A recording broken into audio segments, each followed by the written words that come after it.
one of the things that I share with my clients is the just world bias.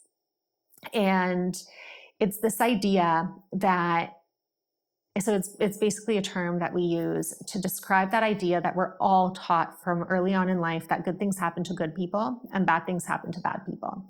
And if you think about early on in your life, this is something that has followed you from the moment you were a child. Your parents will tell you that you can have dessert only after you've eaten your dinner. Your teacher is going to put you in timeout if you were misbehaving in class. You're taught that you will have a positive reward if you do good, and you will have a negative consequence if you do bad. And that follows us throughout our life. Even now, we know that if we speed, we're going to get a ticket.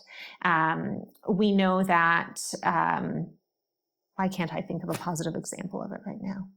Okay, we know that if we speed, we get a ticket, right? So it follows us. And the problem with that, it's good in a sense because it keeps society in line, right? We need kids to know that if they misbehave, they're going to get a timeout, and we need schools to kind of function in certain ways. So all of that's really important.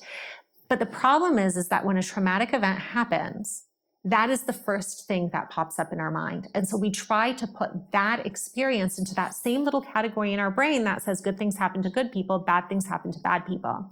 And so if something bad happened to me, I must have caused it. I did something wrong. And so that's where that sense of responsibility really comes in. And so part of what we do, once I explain this to a lot of clients, they go, oh, I never even thought of that. And so it kind of sets off that light bulb and makes you see things a little bit differently.